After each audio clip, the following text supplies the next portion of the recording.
ஸ்ரீமத் பாகவத ஸ்துதிகள் என்ற தொடரிலே இன்றைக்கு 5வதாக யஜ்ஞவராக ஸ்துதி என்பது. சில ஸ்துதிகளுக்கு அந்த ஸ்துதிகளை பண்ணினவர்கள் பேரிலே பேரமைகிறது. குந்தி ஸ்துதி என்றால் குந்தி பண்ணின கிருஷ்ண ஸ்துதி என்ற அர்த்தம். ஆனால் இந்த இடத்துல யஜ்ஞவராக ஸ்துதி என்றால் யஜ்ஞவராகனுக்கு ரிஷிகள் பண்ணின ஸ்துதி. சில ஸ்துதிகளுக்கு யாரை ஸ்துதிக்கிறோமோ அவருடைய பெயர் வருகிறது. இங்கே அப்படி. முதலிலே ஆச்சாரிய வந்தனத்துடன் ஆரம்பிப்போம். நாராயண குரும் ஞானவாராசி மகமாஸ்ரயே யோ ராஜதாக்னிபிர்நித்யம் ஆராதிதஹயானனஹ ஸ்ரீமதே நாராயண தாதயார்ய மகாதேசிகாய நமः. கஸ்தூரி திலகம் லலாட்ட பலகே வக்ஷஸ்தலே கௌஸ்துபம் நாசாக்ரே நவமௌக்திகம் கரதலே வேணும் கரே கங்கணம் சர்வாங்கே ஹரிச்சந்தனஞ்ச கலயன்னே கண்டே ச முக்தாவளிம் கோபஸ்திரீ பரிவேஷ்டிதோ விஜயதே கோபாலச்சூடாமணி. பாகவதம் மொத்தத்துக்கும் நாயகனான கிருஷ்ணனை பற்றின ஸ்தோத்திரம் பாகவத பாராயணம் பண்ணும் பொழுதெல்லாம் இந்த ஸ்லோகத்தில் இருக்கிறபடி ஸ்லோகத்தை சொல்லிவிட்டு ஆரம்பிக்கிறது வழக்கம். அடுத்த ஸ்லோகம் ஸ்ரீமத் பாகவத மகிமை பாகவதத்தினுடைய முதல் அத்தியாயத்திலேயே இருப்பது. நிகமகல்பதரோர்கலிதம் பலம் சுகமுகாதமிருதத்ரவ சயுதம் பிபத பாகவதம் ரசமாலயம் முஹுரஹோ ரசிகா புவி பாவுகாஹ. அதற்கடுத்த ஸ்லோகம் சுக மகர்ஷி வந்தனம். யம் பிரவ்ரஜந்தமனுபேதமபேத கிருத்யம் த்வைபாயனோ விரஹகாதர ஆஜுஹாவ புத்ரேதி தன்மயதயா தரவோபிநேதுஹு தம் சர்வபூத சுஹ்ருதம் முனிமஹானதோஸ்மி. இப்பொழுது ரிஷிகள் பண்ணின ஸ்தோத்திரம் ஆரம்பிக்கிறது. ரிஷிகள் யஜ்ஞவராக பெருமாளை பற்றி ஸ்தோத்திரம் பண்ணுகிறார்கள். வராகாவதாரம் பூமியை இடந்து பூகோளத்தை தன்னுடைய மூக்கிலே தாங்கி பூமியை சரியாக சீர்படுத்தி பூமியை விவாகம் பண்ணிக்கொண்டு என்று பூமி தேவி சம்பந்தமாக நிறைய காரியங்களை பண்ணுகிறார் வராகர். முதல் ஸ்லோகத்திலே எதை சொல்ல போகிறோம்? பூமி சம்பந்தத்தை கூட பின்னாலே தான் சொல்ல போகிறோம். இவர் யஜ்ஞவராகர். இவர் யஜ்ஞம் என்கிற கர்மாக்களுக்காக ஏற்பட்ட தெய்வம்.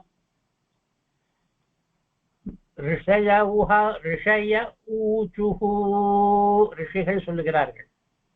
ஜிதம் ஜிதம் தேஹ ஜிதயஜ்ஞ பாவனா த்ரயீம் தனும் ஸ்வாம் பரிதுன்பதே நமஹ யத்ரோமகர்த்தேஷு லிலில்யவ்ரத்வராஹ தஸ்மை நமः காரணசூகராயதே.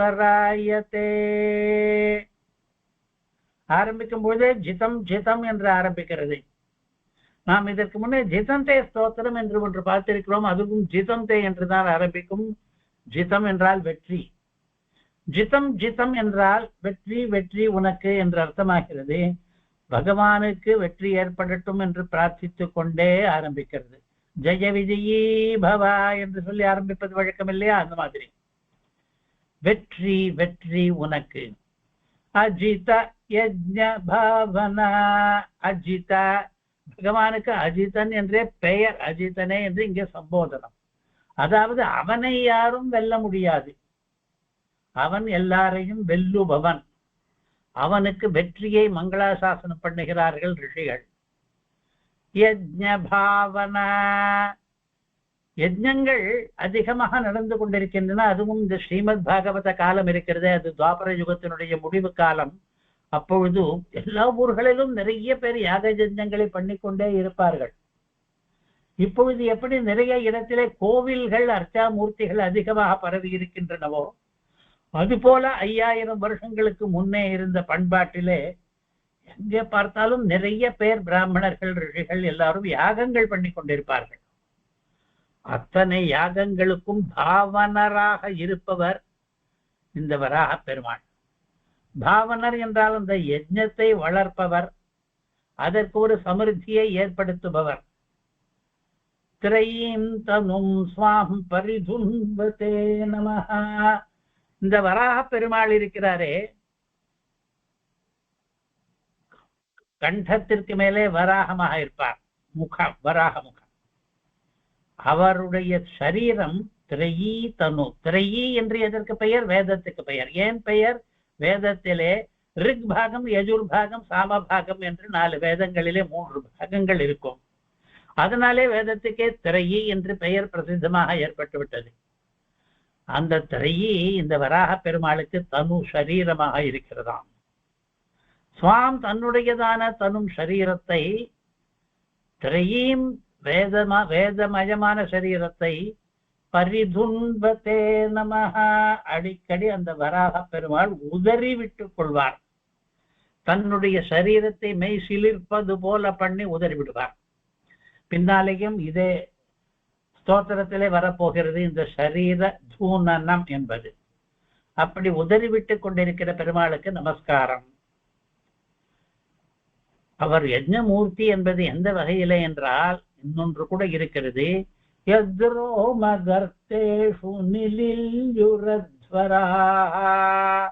இந்த பெருமாளுடைய ரோம கர்த்தங்களிலே, மயிர் கால்களிலே என்று சிறிய சிறிய மயிர்கள் சரீரத்திலே இருக்கின்றனவே, அவற்றுக்கு மயிர் கால் என்று அது ஆரம்பிக்கிற இடம்.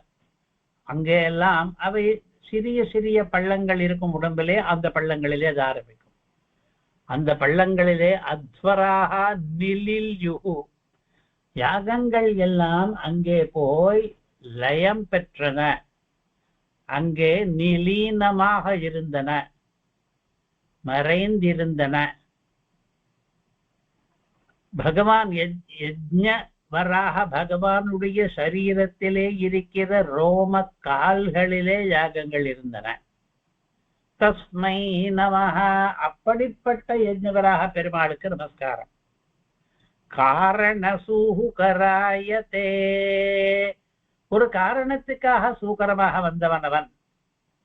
வாஸ்தவத்திலே அவன் சூக்கரன் கிடையாது. சூக்கரம் என்றால் பன்றிக்கு பெயர். அவன் பன்றி அவதாரம் எடுத்தான் ஒரு காரணத்தினாலே. அந்த பூமியை இடந்து தூக்க வேண்டியிருந்தது. அதற்கு அனுகூலமாக பன்றியாக அவதரித்தான். காரண சூகராய என்பதற்கு வேறு விதமாகவும் அர்த்தம் சொல்லலாம். அவன் காரணமானவன், அவன் சூக்கரமானவன். காரணமானவன் என்றால் ஜெகத்காரணமானவன், இந்த உலகத்தை எல்லாம் படைத்தவன். சூக்கரமானவன் என்றால் பன்றி உருவை எடுத்துக்கொண்டவன். காரணம் வேறு சூக்கரம் வேறு என்று இரண்டும் ஆனவன் என்று அது ஒரு விதமாக அர்த்தம் சொல்லலாம். ஒரு காரணத்துக்காக பன்றியானவன் என்றும் சொல்லலாம். காரண சூகராயத்தே. காரணம் என்றால் ஜெகத்காரணம் என்று சொன்னோம். காரண சூக்கரம் என்றால் ஜெகத்காரணமாக உலகத்தை படைத்த யஜ்ஞவராகனுக்கு நமஸ்காரம் என்று. காரண சூக்கரத்துக்கு இதுவரையில் 2 அர்த்தம் சொன்னோம். 2வது ஸ்லோகம். ரூபந்தவைதன்னனு துஷ்கிருதாத்மனஹம் துர்தர்ஷனம் தேவ யதத்வராத்மகம் சந்தாம்சி யஸ்ய த்வதி பர்ஹி ரோமசு ஆஜ்யம் திருஷித்வம் கிருஷு சாதுரோத்தரம். உன்னுடைய இந்த ரூபம் இருக்கிறதே, இப்பொழுது நாம் வர்ணிக்க போகிற ரூபம் என்பது எது என்றால் அத்வராத்மகம் ரூபம். யாக வடிவிலே பகவான் வராகன் எழுந்தருளி இருக்கிறார் என்பது. அதை துஷ்கிருதாத்மாக்கள் பார்க்க முடியாது. துஷ்கிருதாத்மனாம் பாவிகளுக்கு, பாபம் பண்ணினவர்களுக்கு துர்தர்சனம் காணவியலாதது. பகவானுடைய சில ரூபங்களை புண்ணியாத்மாக்கள் தான் பார்க்க முடிவே தவிர பாபாத்மாக்கள் பார்க்க முடியாது. அதிலே ஒன்று இந்த ரூபம், அத்வராத்மகம் ரூபம். யாக ரூபியாகவே பகவான் இருக்கிறார். யாக ரூபி என்றால் யாகத்திலே சந்தஸ்கள் இருக்கும், பர்ஹிஷ் இருக்கும், நெய் என்கிற ஹோம திரவியம் இருக்கும், சதுர்ஹோதாரக என்கிற ரித்விக்குகள் இருப்பார்கள். பகவான் யாக ரூபனாக அத்வராத்மாவாக இருக்கிறான் என்றால் இதெல்லாம் அவனுடைய வடிவத்திலேயே இருக்கிறதா என்று கேட்டால் சொல்லுகிறார், சந்தாம்சி யஸ்ய த்வசி. சந்தஸ்கள் இருக்கின்றனவே, காயத்ரி, உஷ்ணி, கானுஷ்டுப், திரிஷ்டுப் என்றெல்லாம் பெயர் கொண்ட சந்தஸ்கள், மெட்டுகள், அவை வராக பெருமாளுடைய த்வசி, துவக்கிலே தோலிலே இருக்கின்றன. சந்தாம்சி யஸ்ய த்வசி பர்ஹிரோமசு. பர்ஹிஷ் என்கிற தர்பஸ்தரண ரூபமாக இருப்பது அவனுடைய ரோமங்களிலே இருக்கிறது. ஆஜ்யம் திருஷிது. ஹோம திரவியமான ஆஜ்யம் என்பது அவருடைய கண்ணிலே இருக்கிறது. அங்கிரிஷுதா துர்ஹோத்தரம்.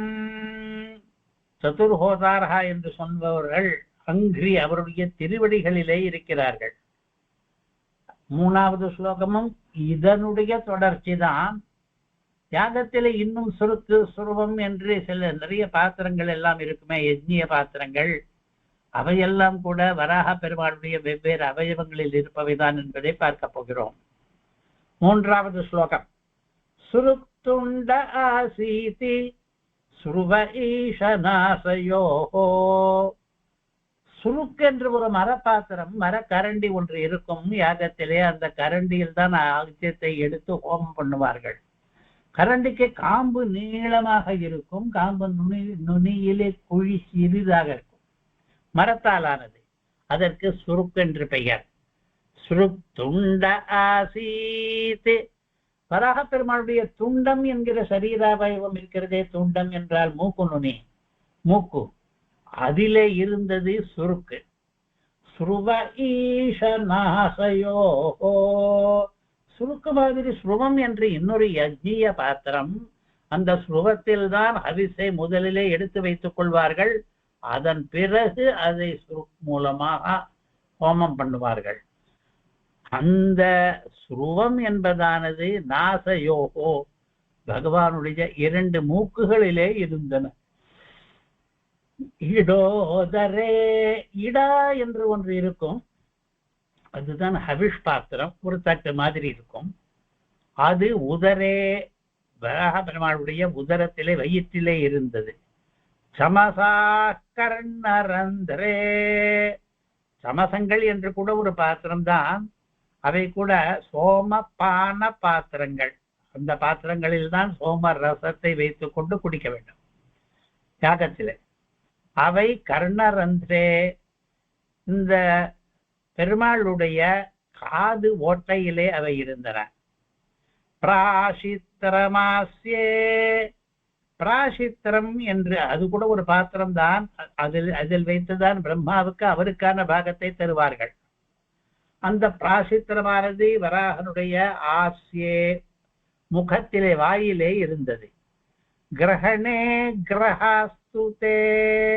கிரகங்கள் என்று, சோம கிரகங்கள் என்று கூட சொல்வார்கள். அவை கூட பாத்திரங்கள் தான். அவை அவனுடைய கிரகணத்தில் இருந்தது என்றால் தொண்டையில் இருந்தது. யச்சர்வணம் தே பகவன் அக்னிஹோத்திரம். பகவன், பகவானே, உன்னுடைய சர்வணம் இருக்கிறதே, மெல்லுதல், அது அக்னிஹோத்திரமாகிறது. அதாவது வராக பெருமாளுக்குடைய எத்தனை கர்மங்களும் அடங்கி இருக்கின்றன. சரீரத்திலேயே கர்ம சம்பந்தமான பாத்திரங்கள் எல்லாம் கூட அடங்கி இருக்கின்றன. இதே சைலியிலே அடுத்த ஸ்லோகமும் தொடர்கிறது. தீக்ஷானு ஜன்ம உபசதசிரோதரம் சம்பிராயணீயோ தயனீயதம்ஷ்ட்ரஹ ஜிஹ்வா பிரவர்க்யஹ தவ சீர்ஷகம் க்ரதோஹ சப்யஹ வசத்யம் சிதயோ சமோஹிதே. இந்த ஸ்லோகமும் சைலியிலே போன ஸ்லோகம் மாதிரியே இருக்கிறது, அதனுடைய தொடர்ச்சியாகவும் இருக்கிறது. என்ன சாமியம் என்றால், யாகத்திலே என்னென்னவோ வஸ்துக்கள் இருக்கின்றன, அந்த பரிபாஷை பதங்கள் கூட இப்பொழுது நமக்கு தெரியாதபடி யாகத்திலே சம்பந்தம் குறைவாக இருக்கிறது. இப்பொழுது அந்த யாகத்தை சேர்ந்த வஸ்துக்கள் ஒவ்வொன்றுமே இந்த யஜ்ஞவராக பெருமாளுடைய அவயவங்களில் தான் இருக்கின்றன என்று சொல்லி வந்தோம் இதுவரையில். சுருக் துண்டே என்று போன ஸ்லோகத்தின் ஆரம்பத்திலே சுருக் என்ற கரண்டியானது துண்டே மூக்கிலே இருக்கிறது என்று ஆரம்பித்து இப்பொழுது அது தொடர்கிறது. தீக்ஷானு ஜன்ம உபசதசிரோதரம். யஜ்ஞ தீட்சை என்று ஒன்று இருக்கும். யாகம் என்பது முதல் யாகம் இருக்கிறது, அக்னிஷ்டோம யாகம், ஜோதிஷ்டோமம் என்றும் சொல்லப்படுவது. அது 5 நாட்கள் பண்ண வேண்டும். எஜமானன் தீட்சிதனாக இருப்பான், தீட்சை பண்ணி கொண்டிருப்பான். அந்த தீக்ஷா, யஜ்ஞ தீக்ஷா என்று ஒன்று இருக்கிறதே, அது இந்த வராக பெருமாளுக்கு அனுஜன்ம என்று. ஜன்மா என்றால் பிறவி, இவருக்கு பிறவி இருப்பதாக சொல்ல போவதில்லை. அவருக்கு அனுஜன்ம என்றால் வெளிப்பாடு. வராக பெருமாளுக்கு வெளிப்பாடாக தீக்ஷா இருக்கிறது. உபசதசிரோதரம். உபசத உபலப்யந்தே என்று உபசத என்ற பதம் வேதத்தில் அடிக்கடி வரும். அத்வர சம்பந்தமான யாக சம்பந்தமான அந்த உபசத்துக்கள் கூட வராக பெருமாளுக்கு கழுத்தாகும். சம்பிராயணீயோ தயனீயதம்ஷ்ட்ரஹ. பிராயணீயம் உதயனீயம் என்று 2 வேதத்தில் வருகிறது அல்லவா? அது பெருமாளுடைய வராக பெருமாளுடைய தம்ஷ்டத்திலே பல்லிலே இருப்பது, அவற்றை பல்லிலே கொண்டவன் அவன். ஜிஹ்வா பிரவர்க்யஹ. பிரவர்க்கியம் என்ற ஒரு யாக பகுதி இருக்கிறதே, அது வராக பெருமாளுக்கு ஜிஹ்வா நாக்காகும். தவசீர்ஷகம் க்ரதோஹோ சப்யாவசத்யம். யாகத்தினுடைய சப்யாவசத்யம் என்பது வராக பெருமாளுக்கு சீர்ஷகம் தலையாக இருக்கிறது. சிதயோ சவோஹிதே. தே உன்னுடைய சிதயஹ. சித்திக்கள் என்று யாகத்திலே சித்திக்கள் என்று ஒரு சயனம் என்று ஒன்று பண்ணுவதால் சித்தித்தவை. அந்த சித்திக்கள் எல்லாம் உனக்கு மூச்சு காற்றுகளாக, பிராணன்களாக இருக்கின்றன. அதாவது சுருங்க சொன்னால் யாகத்திலே எத்தனையோ பகுதிகள் இருக்கின்றன. அந்த பகுதிகளுக்கெல்லாம் பெயர்கள் இருக்கின்றன. அந்த பெயர்களிலே பண்ண வேண்டிய காரியங்களுக்கான திரவியங்கள் என்று எல்லாம் இருக்கின்றன. அதை வைத்துக் கொண்டு பிரவர்க்கம் என்று ஒன்று சொன்னால் அது எந்த அவயவம் தெரியுமா? ஜிஹ்வா பிரவர்க்கியா, உன்னுடைய நாக்குதான் பிரவர்க்கம் என்று. ஒவ்வொன்றையும் யாக சம்பந்தமான வஸ்துக்களை எல்லாம் பெருமாளுடைய திருமேனி அவயவங்களாக வர்ணிக்கிறது இந்த ஸ்லோகம். இதனுடைய தொடர்ச்சியாகவே அடுத்ததும் இருப்பதாலே நாம் வேகமாக போய்விடுவோம். புது விதமான அர்த்தங்கள் அதற்கடுத்ததிலிருந்து ஆரம்பிக்கின்றன. அதிலே சற்று நேரம் எடுத்துக்கொள்வோம். சோமஸ்துரேதஹ சவனான்யவஸ்திதிஹ சம்ஸ்தா விபேதாஹ தவ தேவதாதவஹ சத்ராணி சர்வாணி ஷரீர சந்திஹ த்வம் சர்வயஜ்ஞ க்ரதுரிஷ்டி பந்தனஹ. சோமன் என்பது உன்னுடைய ரேதஸ், சவனங்கள் என்பவை உன்னுடைய ஆசன வகைகள், சம்ஸ்தா பேதங்கள் என்பவை உன்னுடைய உடலில் இருக்கிற தாதுக்கள், எல்லா சத்திரங்களுமே உன்னுடைய உடல் மூட்டுகள். நீ சர்வ யஜ்ஞங்களுக்கும் கிரத்துவாக நீயே இருக்கிறாய். இஷ்டி பந்தனகா, இஷ்டிகள் உன்னுடைய உடல் கட்டுகள், சரீரத்திலே இருக்கிற மூட்டு கட்டுகள் இருக்கின்றனவே அவை. இதுவரையில் யாகத்தினுடைய வெவ்வேறு பகுதிகள் பெருமாள் திருமேனிகளே வெவ்வேறு அவயவங்கள் என்று சொல்லியாயிற்று.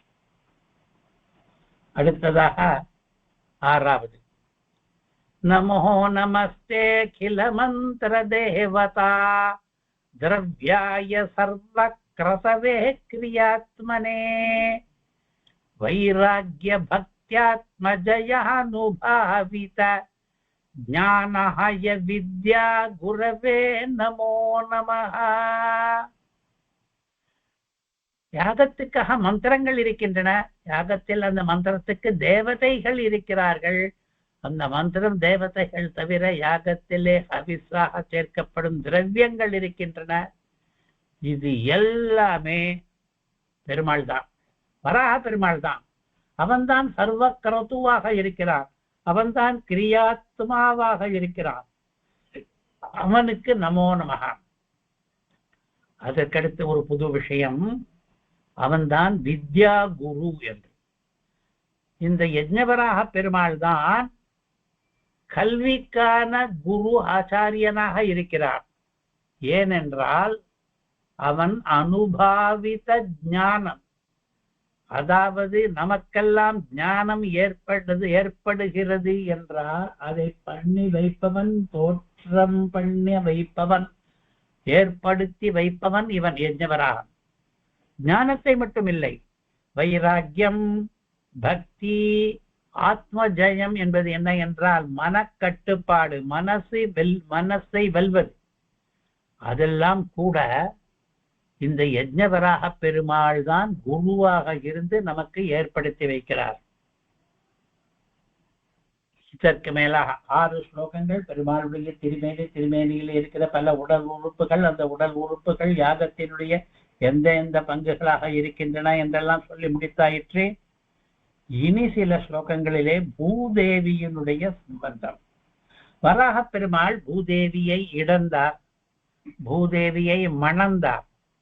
தம்ஷ்ட்ராக்ரகோட்யா பகவம் ஸ்வயா திருதா விரஹஜதே பூதர பூசபூதரா யதா வனஹன்னிஸ்வரதோததா திருதா மதங்கஜேந்திரஸ்ய சபத்ர பத்மினி.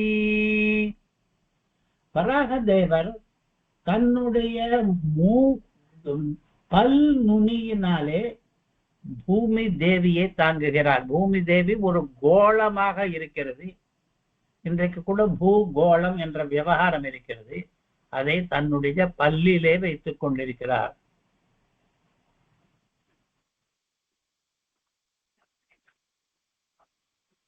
தம்ஷ்ட்ர அக்ர கோட்டி. தம்ஷ்ட்ர பல்லினுடைய, அக்ர என்றாலும் நுனி, கோட்டி என்றாலும் நுனி, பல் நுனியினுடைய நுனி. பகவானே, அதிலே நீ பூமியை தாங்கிக் கொண்டிருக்கிறாய். இதுவரையில் மற்ற புராணங்களிலும் இருப்பதுதான். இங்கே என்ன சொல்கிறார், அதிலேயே ஒரு வார்த்தை வேடிக்கை பண்ணி, நீ பூமியை தாங்குகிற காரணத்தாலே நீ பூதரன் என்று ஆகிறாய். ஸ்ரீயை தாங்கிக் கொண்டிருப்பவன் ஸ்ரீதரன் என்பது போல பூவை தாங்கிக் கொண்டிருக்கிறவன் பூதரன், மாலாவை தாங்கிக் கொண்டிருப்பவன் மாலாதரன் என்றெல்லாம் சொல்வது போல இப்பொழுது வராக பெருமாள் பூதரம் ஆகிவிட்டார். ஆனால் பூதர என்ற இந்த பதத்துக்கு வேறொரு அர்த்தம் லோகத்திலே பிரசித்தம். பூதரம் மகீதரம் என்றெல்லாம் சொன்னால் மலைக்கு பெயர், அது கோஷங்களிலே பிரசித்தமானது. இப்பொழுது நாம் வராக பெருமாளை பூதரம் என்று சொல்லிவிட்டோம், காரண பெயராக சொல்லிவிட்டோம். அவன் பூமியை தரிக்கிறான், அதனால் பூதரம் என்று. இப்பொழுது எப்படி இதை வேடிக்கையாக சொல்லுகிறார் என்றால், அவன் தரிக்கிற பூ இருக்கிறதே, அவன் பல்லிலே தரிக்கிற பூமி, அதிலே பூதரம் இருக்கிறது. பூதரம் என்றால் மலை என்ற அர்த்தமாயிற்றே. மலைகளோடு கூடின பூமியைத்தான் இவன் தரித்து பூதரனாக ஆக்கியிருக்கிறான். இதை எப்படி சொல்லலாம் என்றால் பூதர பூதர என்று சொல்லலாம். இவர் எப்படி சொல்கிறார் என்றால் சபூதர பூதர என்று சொல்கிறார். பூதரங்களோடு கூடின பூமியை தரிப்பவர். வேடிக்கை ஆயிடுச்சு. அப்படிப்பட்ட பூமி தரணம் ஆயிடுச்சு. அதுக்கு ஒரு திருஷ்டாந்தம் சொல்லுகிறார். சில சமயங்களிலே யானைகள் பத்மங்களை, தாமரை பூக்களை பிடுங்கிக் கொண்டு தன்னுடைய தும்பிக்கையில் வைத்துக் கொண்டு, தந்தங்கள் இருக்கின்றனவா யானைக்கு, அந்த தந்தங்களில் வைத்துக் கொண்டு வெளியிலே வருவது உண்டு.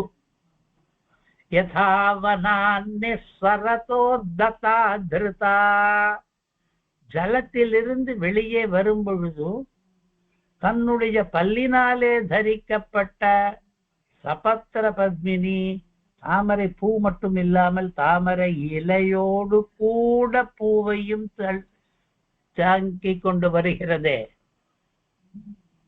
ஒரு பெரிய யானை. அதான் மதங்கஜ இந்திரன். இந்திரா என்பது சிரேஷ்டம், ஒரு உயர்ந்த யானை ஒன்று.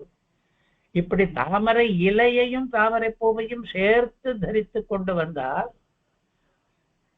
அது எப்படி இருக்கும் என்றால் இதுதான் இவனுக்கு தான் திருஷ்டாந்தமாக இருக்கும்.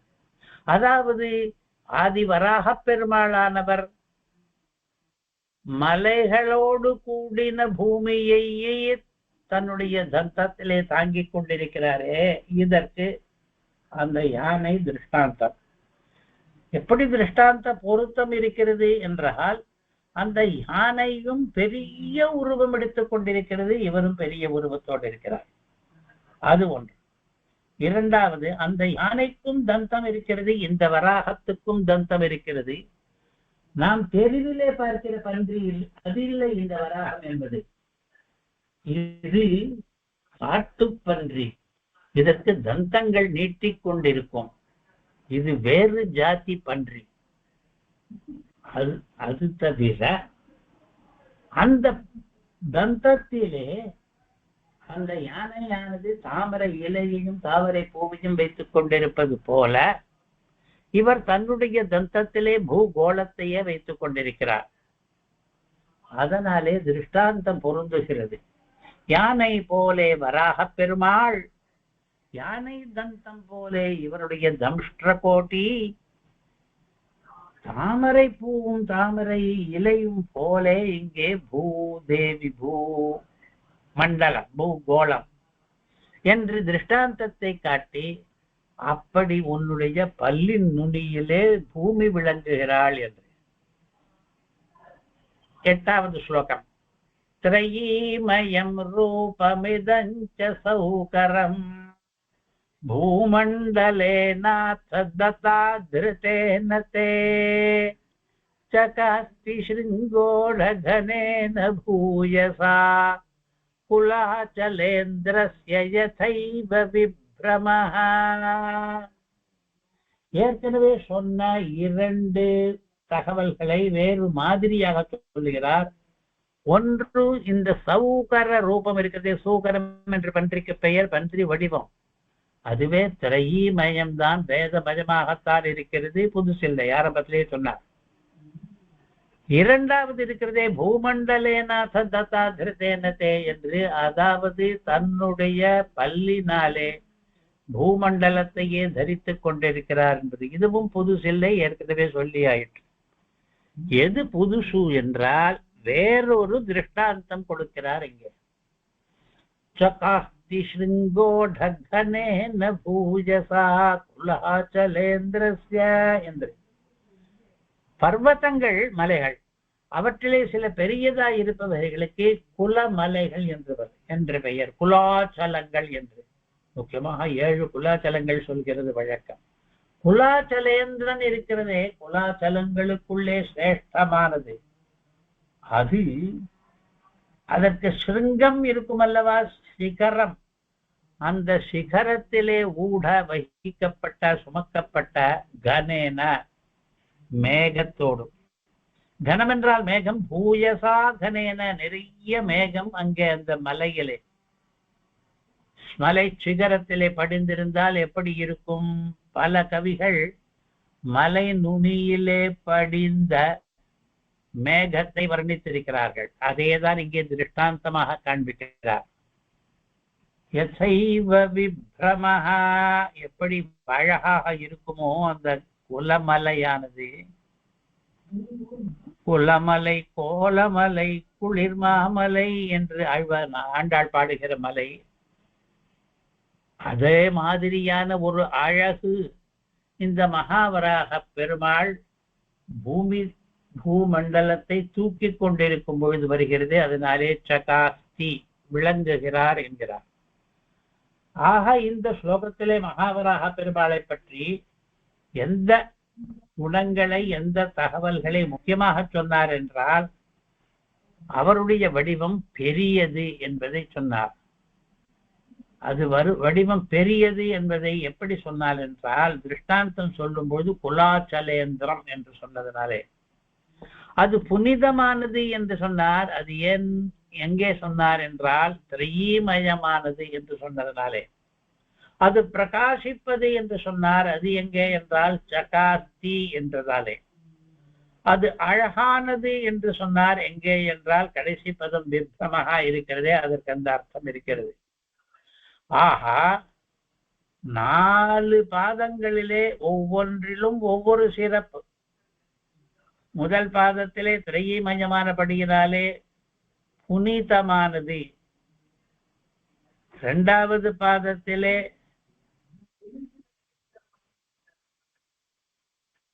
ததா திருத்தேன பூமண்டல என்று, 3வது பாதத்திலே சகாஸ்தி என்பதாலே பிரகாசிப்பது, 4வது பாதத்திலே விப்ரமஹா என்பதாலே அழகானது, குலாச்சலேந்திரஸ்ய என்றதாகவும் பூமண்டலேன ததாதிருத்தேன என்று சொன்னதாலையும் மிகப்பெரிய அளவில் இருப்பதும் தெரிகிறது.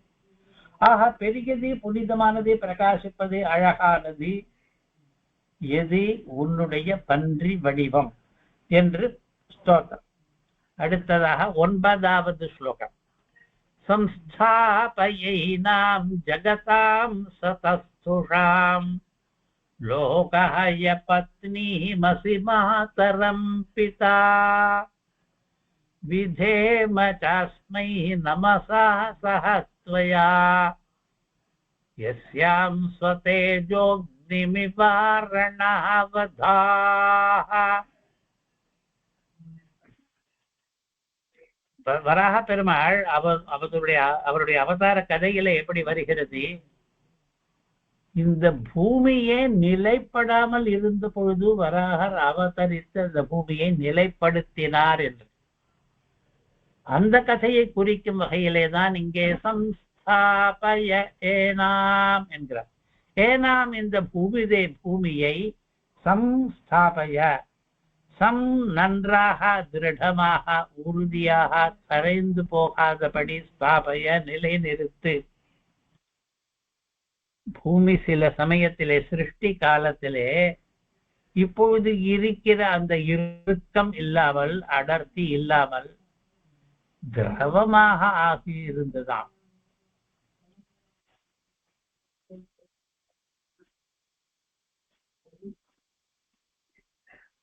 ஆபோவா இதமக்ரே சலிலமாசீத் தஸ்மின் பிரஜாபதிர் வாயுர் பூதா என்கிற அனுவாகத்திலே வராக பெருமாள் வந்ததாகவும் அவர் பிருத்திவியை பிருத்திவியாக ஆக்கினதாகவும், அதாவது திடப்படுத்தியதாகவும் ஒரு கதை வருகிறது வேதத்திலே. அதை மனதில் கொண்டு ஏனாம் இந்த பூமியை சம்ஸ்தாபய, நன்றாக நிறுத்து, அது ஏதோ வழிந்து விடும் போல இருக்கிறது என்று இங்கே பிரார்த்தனை. ஜகதாம் சதஸ்துஷாம், ஜங்கம ஸ்தாவரங்களுக்கெல்லாம் மாதரம், மாதாவானவள். இப்படி இவளை நீ சம்ஸ்தாபனம் பண்ணினால் இதனால் எல்லா ஜனங்களும் பயன் பெறுவர். நீ எல்லாருக்கும் தந்தையானவர், பிதா என்று. அப்படியானால் இவள் எல்லாருக்கும் தாயானவள், மாதரம் என்று. இவளை நீ பத்னியாக கொண்டு அந்த ஏனாம் பத்னியும் சம்ஸ்தாபய நிலைநிறுத்து.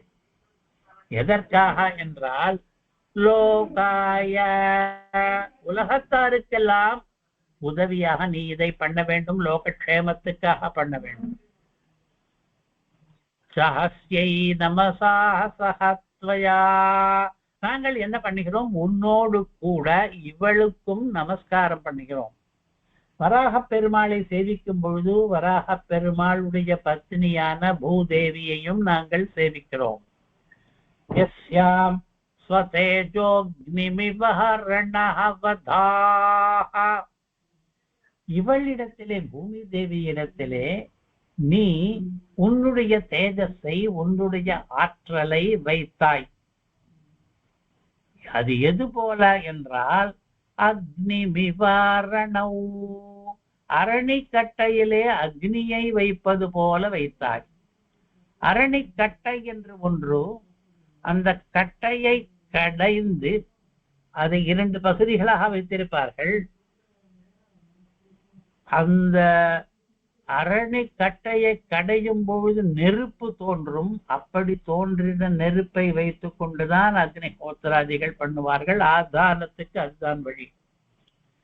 இப்பொழுது அதை பற்றின பேச்சு அந்த மாதிரி இல்லை, வேறு மாதிரி இருக்கிறது. எப்படி என்றால் அந்த அரணிக்கட்டைக்குள்ளே நெருப்பு இருக்கிறது அல்லவா, அந்த அரணிக்கட்டைக்குள்ளே நெருப்பை நீ எப்படி வைத்தாயோ அதுபோல பூமி தேவிக்குள்ளே உன்னுடைய ஆற்றலையும் நீ வைத்திருக்கிறாய்.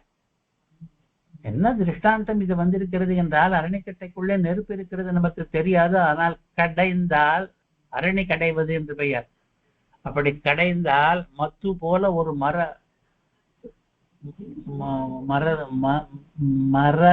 தண்டை வைத்துதான் கடைவார்கள். மத்து கடைவது போலதான். அப்போது நெருப்பு வந்துவிடும். நெருப்பு எப்படி வருகிறது என்றால் மரங்களினுடைய உரசலாலே வருகிறது. அந்த அரணிக்கட்டையிலே நெருப்பை வைத்தாற் போல பூதேவி இடத்திலே நீ தேஜஸை வைத்தாய் என்று. அடுத்தது 10வது ஸ்லோகம். கஸ்ரத்ததீதான்யதமஸ்தவ பிரபோ ரசாம் கதாயா புவ உத்விபர்ஹணம் ந விஸ்மயோசௌ த்வயி விஸ்வவிஸ்மயே யோ மாயயேதம் சசுஜேதி விஸ்மயம். விஸ்மயம் என்கிற பதம் 3 தடவை வந்து விட்டது இதிலே. கஸ்ரத்ததீத அந்யதமஹ யார் இப்படி ஒரு காரியம் நடந்தது என்றால் நடந்திருக்க கூடும் என்று எவன் நம்புகிறார்? நம்புதற்கரிய அற்புத செயலாக இருக்கிறது நீ பண்ணின காரியம். பிரபுவே, எந்த காரியத்தை சொல்லுகிறேன் என்றால், ரசாங்கதாய புவ உத்விபர்ஹணம் ரசாதலத்துக்கு கீழோகத்துக்கு பாதாளத்துக்கு போய்விட்டாள் பூதேவி. போய்விட்டாள் என்றால் பூமியே அழுந்தி போய்விட்டது என்ற அர்த்தம். அப்படி போன பொழுது அந்த பூமிக்கு உத்விபர்ஹணம் மேலே தூக்கி எழுப்பினாயே. இதைத்தான் தமிழிலே இடந்தல் என்று சொல்கிறார். இடத்தல். நீ பார் இடந்தாய், உத்விபர்ஹணம் பண்ணினாய், மேலே தூக்கி நிறுத்தினாய். அது யாரும் நம்ப முடியாத அளவுக்கு ஆச்சரியமான காரியம். ஆனால் எங்களுக்கு அதிலே ஆச்சரியம் இல்லை. நவிஸ்மயோசோ சற்று முன்தான் கஸ்ரத்ததீதா என்றார். யார் நம்ப முடியும் இப்படி எல்லாம் கூட காரியம் நடக்கும் என்று? அவ்வளவு ஆச்சரியமாச்சே என்றார். இப்பொழுது நவிஸ்மயோசோ அதில் ஒன்றும் ஆச்சரியம் கிடையாது என்கிறார். ஏனென்றால் இதை யாராவது வேறொருவன் பண்ணியிருந்தால் நான் இது என்னடா இப்படியெல்லாம் பண்ண முடிகிறது இவனுக்கு என்று ஆச்சரியப்பட்டிருப்போம். ஆனால் நீ பண்ணினாய் என்றால் எங்களுக்கு அதில் ஆச்சரியம் எதுவும் இல்லை. விஸ்வவிஸ்மயே நீ விஸ்வவிஸ்மயனாக இருக்கிறாய். பிரபஞ்சம் மொத்தத்துக்கும் ஆச்சரியமானவன் நீ. எல்லா ஆச்சரியங்களும் உன்னிடமிருந்து வருபவைதான். இப்படி விஸ்வ விஸ்மயனாக நீ இருக்கும் பொழுது இதில் எங்களுக்கு ஒன்றும் ஆச்சரியமில்லை. ந விஸ்மயா என்று. வேறு யாராவது இதே காரியத்தை பண்ணி இருந்தால்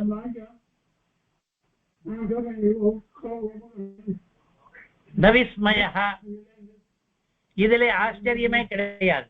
நீ விஸ்வ விஸ்மயனாக இருப்பதாலே, நீ ஒரு காரியம் பண்ணுவதாலே எங்களுக்கு ஆச்சரியம் கிடையாது.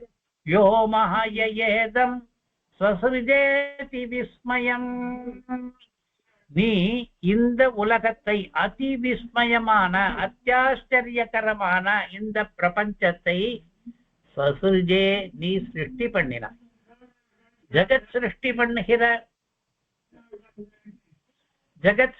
பண்ணுகிற மாயையினாலே ஜகத் சிருஷ்டி பண்ணுகிறார். மாயா என்பது இங்கே பகவன் மாயா, திரஸ்கரிணி என்று சொல்கிறோமே அந்த மாயா அல்லது பிரகிருதி, அதை வைத்துக் கொண்டு அதிவிஸ்மயமான சிருஷ்டிகளை எல்லாம் பண்ணுகிற நீ இப்படி ஒரு காரியத்தையும் பண்ணினால், அதாவது பாதாளத்திலே விழுந்த பூமியை மேலே தூக்கிவிட்டாய் என்றால் நீ பண்ணினதனாலே நாங்கள் ஆச்சரியப்பட மாட்டோம். ஆனால் இப்படி ஒரு காரியம் பண்ண முடியும் என்று முதலிலே நம்பும்படியாக இல்லைதான் என்று பகவான் விஸ்மயாவகனாக இருக்கிறான், விஸ்மயமூர்த்தியாக இருக்கிறான். அவன் இப்படிப்பட்ட காரியங்களை எல்லாம் பண்ண முடியும், அவன் ஒருவன் தான் பண்ண முடியும் என்று. 11வது ஸ்லோகம். விதுன்வதः வேதமயம் நிஜம் வபுः ஜனஸ்தபஸ்ஸத்ய நிவாசினோ வயம் சடாசிகோद्धூத சிவாம்புபிந்துபிः விமிருஜ்யமானா ப்ருஷமீஷ பாவிதாः. நீ எப்படிப்பட்டவன்? விதுன்வதா வேதமயம் நிஜம் வபுः, நாங்கள் எங்கே இருக்கிறவர்கள்? ஜனஸ்தபஸ்ஸத்ய நிவாசினோ பயம், உனக்கும் எனக்கும் எப்படி சம்பந்தம் ஏற்படுகிறது? நான் உங்கள் அருகில் வரும் பொழுது சட்டாசிகத்தில் இருந்து சிகையில் இருந்து உதரப்பட்ட ஜலம் எங்கள் மேல் தெளிக்கிறது. அதனாலே எங்களுக்கே ஒரு பாவனத்துவம் வருகிறது. வேதமயமான தன்னுடைய சரீரம் உனக்கு இருக்கிறது, சரீரமே வேதமயம். அதை விதுன்வதா உதரும் பொழுது, உதறுகிற உன்னாலே நாங்கள் எல்லாம் பாவனப்படுத்தப்பட்டோம். எப்படி என்றால், நாங்கள் முதலிலே எங்கே இருக்கிறவர்கள் என்றால் ஜனஸ்தபஸ்ஸத்ய நிவாசினோ வயம், ரிஷிகள். இந்த லோகத்தில் ரிஷிகள் இல்லை, பூலோகத்தில் இல்லை, புவரலோகத்தில் இல்லை. ஜனர் லோகம் என்று ஒன்று, தபோலோகம் என்று ஒன்று, சத்தியலோகம் என்று ஒன்று, மொத்தம் 7 லோகம் மேலே சொல்வோம் அல்லவா? புவஹ சுவஹ மஹா ஜனஹ தபஹ சத்தியம் என்று. அதிலே கடைசி 3 இருக்கிறதே ஜனஸ்தபஸ் சத்தியங்கள். அந்த லோகங்களிலே வசிக்கிறவர்கள் நாங்கள். இந்த ஸ்தோத்திரத்தை பண்ணின ரிஷிகள் எல்லாம் அந்த லோகத்தை சேர்ந்த ரிஷிகள். அவர்கள் பகவான் வராகாவதாரத்திலே அவருக்கு சட்டா இருந்ததல்லவா, மயிர், பிடரி மயிர், அதனுடைய சிகா நுனியிலே உத்தூத, அந்த நுனியை அவர் உதறின காரணத்தாலே சிவ மங்களமான அம்பு பிந்து ஜல பொட்டுகள் அவரிடமிருந்து வருகின்றன. அவர் உடலில் பட்டு அந்த ஜல பொட்டுகள் எங்கள் மேலே தெளிக்கின்றன. அதனாலே விமிருஜ்யமானாக துடைக்கப்பட்டவர்களான நாங்கள். எங்களை எந்த பாவன வஸ்து துடைக்கிறது என்றால், அம்பு பிந்து பகவானுடைய திருமேனி சம்பந்தம் பட்ட ஜல துளிகள் எங்கள் மேலே விழுந்து, ஏனென்றால் அந்த விபவாவதார காலத்திலே, வராகாவதார காலத்திலேயே இருந்த ரிஷிகள் இந்த ஸ்தோத்திரங்களை பண்ணுகிறார்கள். நேரடியாக வராக பெருமாளுடைய சேவை கிடைக்க பெற்று அவருக்கு அருகில் சென்று இந்த ஸ்தோத்திரத்தை பண்ணுகிறார்கள். உன்னுடைய திருமேனியில் சம்பந்தப்பட்ட ஜல பொட்டானது எங்கள் மேல் தெளிக்கும் பொழுது ஈசனே, நாங்கள் பிருஷம் நன்றாக பாவிதாக பரிசுத்தப்படுத்தப்பட்டோம். எங்களுக்கே ஒரு பரிசுத்தி எப்படி ஏற்பட்டது என்றால், உன் திருமேனியினுடைய ஜலபிந்து சம்பந்தத்தாலே எங்களுக்கு பரிசுத்தி ஏற்பட்டது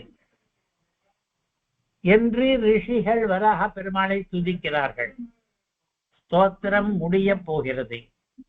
சவைபத பிரஷ்டமதி ஸ்தவைஷதே யஹ் கர்மணாம் பாரமபார கர்மணஹ யத்யோக மாயா குணயோக மோகிதம் விஸ்வம் சமஸ்தம் பகவன் விதேஹிஷம்.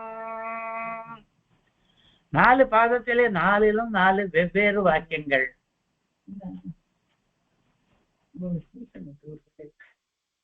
நடுவில் வராது. அப்புறம் சவைபத பிரஷ்டமதி ஸ்தவைஷதே,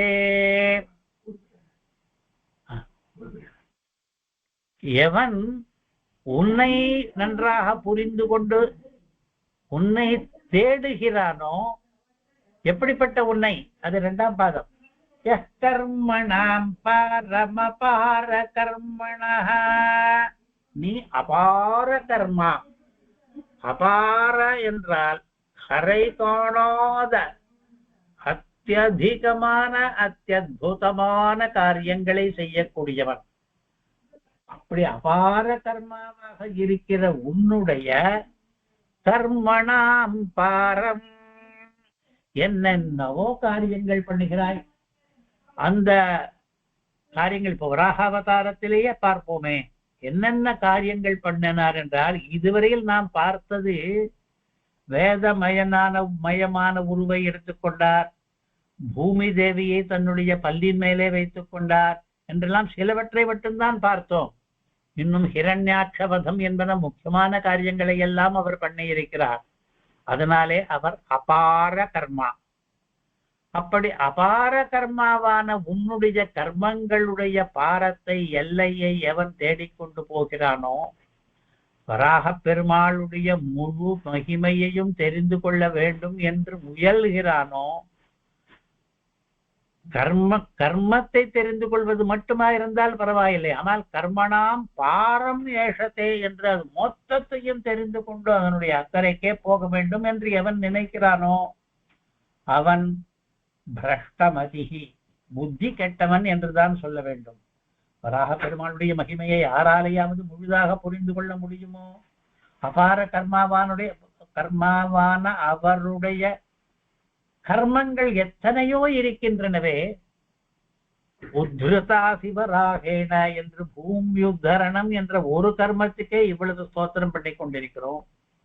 இன்னும் முக்கியமாக ஹிரண்யாட்சவதம், இன்னும் முக்கியமாக அத்வரங்களிலே உபாசியனாக இருப்பது, இவற்றையெல்லாம் எல்லாவற்றையும் தெரிந்து அதனுடைய கரைக்கே போக முயல வேண்டும் என்று நினைக்கிறானே ஒருவன், அவன்தான் பிரஷ்டமதி, புத்தி கெட்டவன்.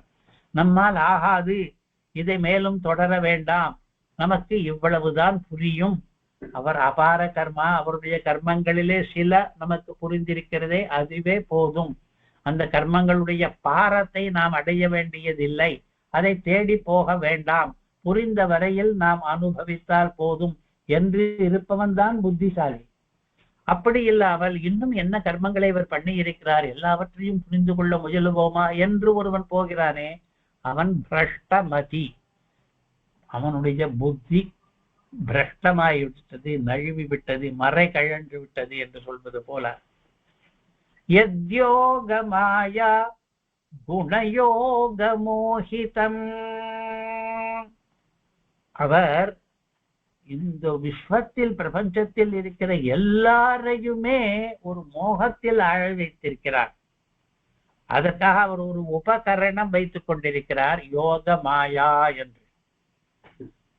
அவர் யோக மாயையை வைத்து எல்லாரையும் மோகிக்க பண்ணுகிறார், குணயோகத்தினாலே மோகிக்க பண்ணுகிறார்.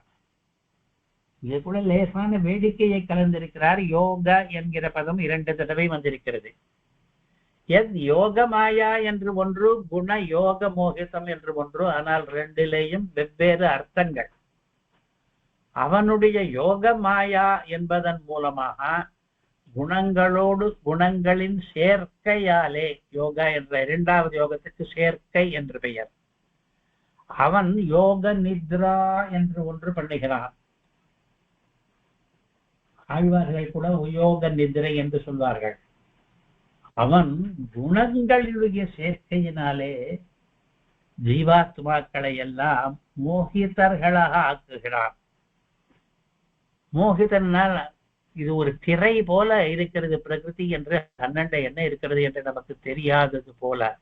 யவனிகா மாயா ஜெகன் மோகினி என்று, மாயா யவனிகா ஜெகன் மோகினி என்பதை என்ற கருத்தை தான் மாயா மோகிதம் விஸ்வம் என்று, அதே மாயா என்பதையும் மோகா என்ற பதத்தையும் சேர்த்து இங்கே சொல்லுகிறார். இந்த பிரகிருத்தியை வைத்துக் கொண்டு, அதை ஒரு உபகரணமாக வைத்துக் கொண்டு, அதனாலே குணயோகம் என்பது சத்வ ரஜஸ்தமோ குணங்களுடைய சேர்க்கையை சொல்லுகிறது.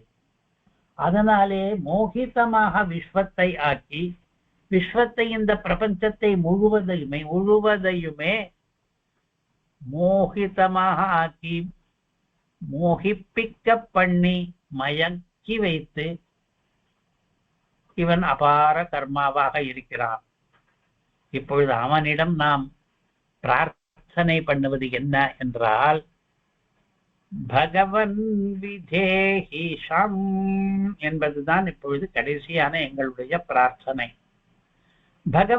பகவானே விதேஹி ஷம், மங்களத்தை சுகத்தை, ஷம் என்றால் க்ஷேமத்தை சுகத்தை சாந்தியை, விதேஹி ஏற்பாடு பண்ணு, எங்களுக்கு பெற்றுத்தா, நாங்கள் சுகமாக இருக்கும்படி நீ அருள் புரி. பகவானே, அதுதான் பிரார்த்தனை. இதற்கு முன்னே வந்ததெல்லாம் ஸ்துதி. ஸ்துதி என்றால் உன்னுடைய கர்மங்களின் பாரத்தை யாராலும் காணவே முடியாது, நீதான் இந்த விஸ்வம் மொத்தத்தையும் மோகனம் பண்ணுகிறாய் என்றெல்லாம் அவனுடைய மகிமைகளை சொல்வது. கடைசியிலே எல்லாருக்கும் க்ஷேமத்தை உண்டாக்கு என்று வேண்டுகோளோடு இந்த ஸ்துதி முடிகிறது. இப்பொழுது ஸ்ரீமத் பாகவத மகாபுராணத்திலே 3வது ஸ்கந்தத்திலே 13வது அத்தியாயத்தில் இருக்கிற ஸ்ரீ யஜ்ஞவராக ஸ்தவம் என்பது முற்றும். இந்த யஜ்ஞவராக பெருமாளானவர் இன்றைக்கும் கூட எங்கெங்கெல்லாம் வேதத்தில் சொன்ன யஜ்ஞங்கள் நடைபெறுகின்றனவோ, அவை விரளமாகிவிட்டாலும் கூட, அபூர்வமாக ஏதோ ஒரு சிலர் தான் பண்ணுகிறார்கள் என்று இருந்தாலும் கூட, அந்த மாதிரியான யஜ்ஞங்கள் நடக்கும் இடத்தில் எல்லாம் அந்த யஜ்ஞத்துக்கு அதிஷ்டான தேவதையாக யஜ்ஞவராக பெருமாள் எழுந்துருளி விடுகிறார். அந்த யஜ்ஞவராகனை குறித்து அந்த மாதிரியான யஜ்ஞங்களை பண்ணுகிற ரிஷிகளே இந்த ஸ்தோத்திரத்தை பகவன் விதேஹிஷம் என்று சொல்லி முடிக்கிறார்கள். இந்த ஸ்லோகத்தில் ஆரம்பத்திலே பூதேவியினுடைய பிரஸ்தாவமே வரவில்லை. முதல் 5-6 ஸ்லோகங்கள் எப்படி இருந்தன? அவன் யஜ்ஞ ரூபன், அத்வரங்களிலே என்னென்ன இருக்குமோ என்று சொல்லி, வேதத்திலே யஜ்ஞங்களிலே இருக்கிற வஸ்துக்களாக சில பரிபாஷை பதங்கள் ஸ்ருக் என்றும் ஸ்ருவம் என்றும் பிராயணீயம் என்றும் உதயனீயம் என்றும் இடா என்றும் வெவ்வேறு வேத சம்பந்தமான பரிபாஷை பதங்களை எல்லாம் பேசி, அவை அனைத்துமே இந்த யஜ்ஞவராக பெருமாளின் திருமேனியிலே வெவ்வேறு அவயவங்களாக இருக்கின்றன என்று பேசினார். அதற்கு பிறகு பூமி தேவியை தன்னுடைய பல் நுனியிலே வைத்திருக்கிறார் என்று, போற்றிடை கொண்டவந்தாய் என்று வருகிறது அல்லவா, போலவராகம் ஒன்றாய் நிலம் போற்றிடை கொண்டவந்தாய், அதிலேயும் வராகமா இருந்து நிலம் என்பதுதான் பூமி தேவி, போற்றிடை என்பதுதான் தந்தத்திலே பல் நுனியிலே வைப்பது. அந்த வராகமே இரண்டு வெவ்வேறு திருஷ்டாந்தங்களை காட்டி ஸ்துதிக்கிறார். ஸ்துதிக்கும் பொழுது அவன் திரையீமயன் வேதமயன் என்றும் அவன் புனிதமானவன் என்றும் நம்மையெல்லாம் பரிசுத்தப்படுத்துபவன் என்றும் அவன் மிகவும் பெரியவன் என்றும் உருவிலே கூட பெரியவன் என்றும் இந்த மாதிரியாக அவனுடைய மகிமைகளை இதிலே நிறைய எடுத்து கூறியிருக்கிறார். அவனிடம் சம்விதேகி என்ற பிரார்த்தனையுடன் இதை முடிக்கிறார். கவிதார்க்கிக சிம்ஹாய கல்யாண குணசாலினே ஸ்ரீமதே வெங்கடேஷாய வேதாந்த குரவே நமஹ. ஸ்ரீமதே நிகமாந்த மகாதேசிகாய நமஹ.